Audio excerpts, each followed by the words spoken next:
untuk terkenal, populer. Ya kan? Sekarang ini kan itu yang sedang heboh sekarang ini. Yang dulunya tidak pernah dikenal oleh publik, tapi karena aneh-aneh kelakuannya, akhirnya dia jadi viral, jadi populer, jadi terkenal.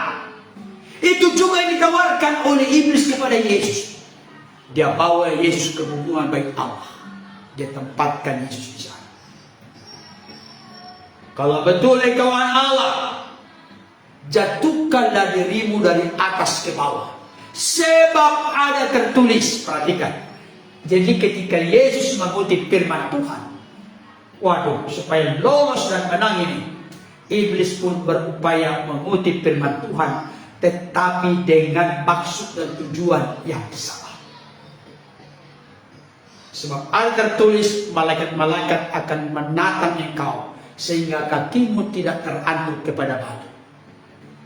Tapi Yesus kembali menjawab, sebab ada tertulis, janganlah engkau mencobai Tuhan Allah. Bayangkan, salah satu tempat pusat keramaian di Yerusalem adalah Bait Allah. Jadi banyak orang keluar masuk, lalu lalang Bait Allah.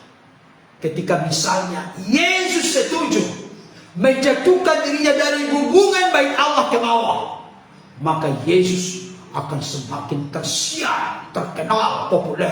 Waduh, ada Superman, bisa terbang dari atas ke bawah, populer, terkenal.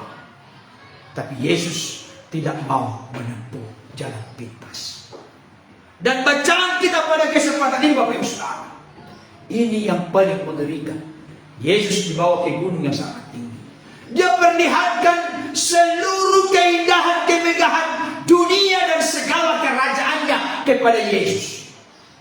Dan iblis pun berkata, semuanya itu yang kau lihat, engkau saksikan kemegahannya, keindahannya, kerajaannya, semuanya itu akan kuberikan kepadamu jikalau engkau sujud kepadaku.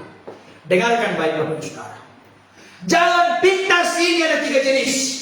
Jalan pintas terkait dengan tubuh, fisik, kebutuhan jasmani. Setuju kan? Batu menjadi roti, kebutuhan fisik. Yang kedua, kebutuhan jiwa. Bagaimana terkenal, dipuji, diagung-agungkan, dielu-elukan. Jiwa yang kena di sana. Setelah itu baru roh. Barang siapa menyembah Bapa, biarlah menyembahnya di dalam roh dan kebenaran. Jadi masuk kepada roh.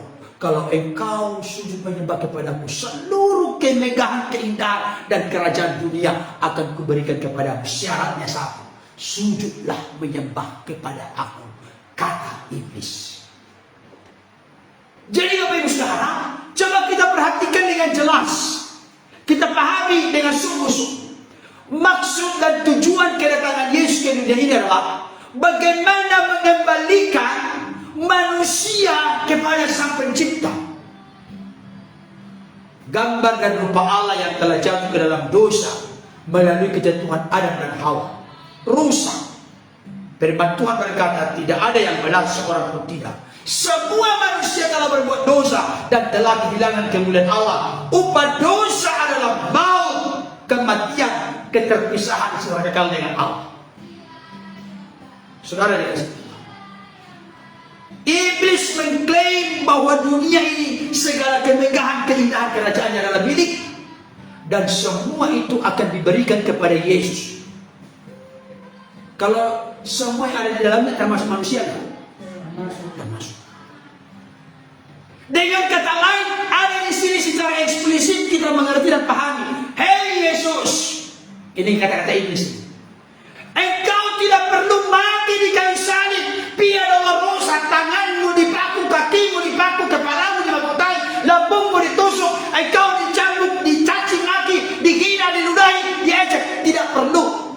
Syaratnya hanya satu, jalan pintas. Engkau sujud menyembah kepadaku, semua menjadi milik. Saudara dikasih Tuhan, Inilah yang menjadi sifat watak karakter banyak orang Kristen yang zaman ini. Saya berdoa Bapak Ibu Saudara, kalau ada di antara kita yang seperti itu, menghalalkan segala cara untuk mencapai tujuan.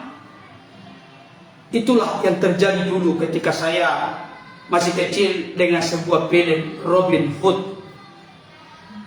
Bapak Bunga masih sempat nonton gak Robin Hood? Dia itu sangat baik kepada orang-orang miskin, orang-orang yatim piatu, orang-orang susah, orang-orang menderita, orang-orang yang sukar makan. Tapi dia membantu orang-orang miskin, orang-orang susah dengan cara merampok milik orang lain. Tujuannya bagus, tujuannya mulia, memperhatikan yatim piatu. Kalau saudara kita Islam berkata orang-orang duafa, orang-orang yang miskin, orang-orang lemah tidak berdaya. Tapi caranya dengan merampok, mencuri, mengambil secara paksa milik orang lain. Jalan pintas dengan tujuan mulia, tetap nilai 0 di mata Tuhan. Saudaraku yang dikasihi oleh Tuhan, coba kita renungkan sungguh-sungguh di dalam momen perjalanan hidup kita sebagai orang-orang Kristen. Jangan-jangan selama ini kita sudah punya moto, Pak Pendeta tidak mau tahu, tidak mau peduli lagi, tidak mau perlu lagi pertimbangkan yang halal, yang haram. Jangankan yang halal, yang haram pun saya sikat habis. Itu pun sukar ditemukan sekarang Pak Pendeta. Saya mau kasih tahu, mental jalan pintas adalah mental jalan yang sangat dibenci oleh Tuhan. Dan Tuhan Yesus mencontohkan, aku tidak mau sujud menyembah kepadamu. Karena Yesus berkata, enyahlah iblis, enyahlah iblis. Sebab ada tertulis, engkau harus menyembah kepada Tuhan Allahmu, dan hanya kepada Dia saja engkau berbakti. Itu kutipan firman dari kitab Ulangan. Saudaraku yang dikasihi Tuhan, kalau Yesus telah memberikan contoh dan teladan yang sempurna kepada kita, bagaimana dalam menjalani kehidupan ini? Yesus datang ke dunia, firman menturun menjadi manusia, Yohanes 1:14. Tujuannya untuk menjalankan kehendak Bapa dan menyelesaikannya. Selesai gak? Selesai menjalankan Yesus? Halo? Selesai menjalankan Yesus? Selesai, karena di kayu salib Dia berkata, sudah selesai. Selesai. Jadi Yesus itu menjalankan kehendak Bapanya demi penyelamatan penebusan manusia yang tidak berdaya mengatasi dosa. Dengarkan baik. Ada orang-orang di luar sana bertanya, kenapa firman harus menjadi manusia? Jawabannya dengan lantang katakanlah, karena yang mau diselamatkan adalah manusia. Buat apa firman menjadi burung? Firman menjadi hewan lain?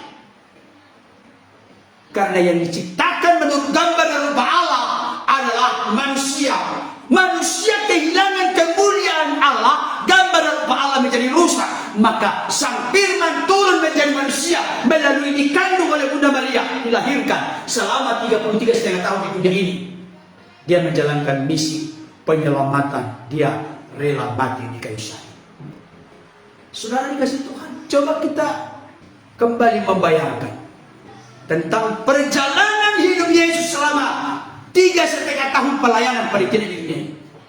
Banyak kali mengalami penolakan, banyak kali disalah mengerti, banyak kali coba dijatuhkan, dicari-cari kesalahannya, banyak kali ditolak, tidak disukai. Dan yang tidak menyukai Yesus adalah ahli-ahli Taurat, orang-orang Farisi, orang-orang Saduki, ahli-ahli agama yang menolak. Saudara dikasih Tuhan, justru kebanyakan yang menerima Yesus adalah orang-orang sederhana, orang-orang yang rendah dalam status sosial di masyarakat Yahudi. Mereka meresponi kehadiran Yesus. Tapi justru yang paling benci, tidak suka dengan Yesus adalah kelompok-kelompok sekte-sekte agama Yahudi. Seperti saya katakan tadi, ahli-ahli Taurat, orang-orang Farisi, orang-orang Saduki. Mereka tidak suka. Semuanya lemah. Sebenarnya kalau kita misalnya memerankan Yesus, apa kita ngomong kepada Bapak di sorga? Bapak, bukankah tidak ada perkara yang mustahil bagi? Ngapain firman harus menjadi manusia? Kalau Bapak mengatakan dari sorga, hei dunia yang berdosa, kudus dan suci semua manusianya, bisa gak? Bisa. Tapi jangan lupa, itulah pertanyaan orang-orang sebelah. Buat apa firman repot-repot menjadi manusia? Bukankah tidak ada perkara yang mustahil bagi Tuhan? Dengarkan baik. Berkaitan selain dosa, Tuhan bisa selesaikan tanpa firman menjadi manusia.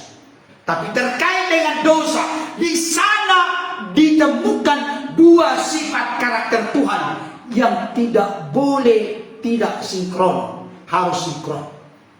Apa itu sifat Tuhan? Pertama, kasih. Kasih itu Allah mengasihi orang berdosa. Setuju? Keadilan Allah. Allah harus menghukum orang yang berdosa.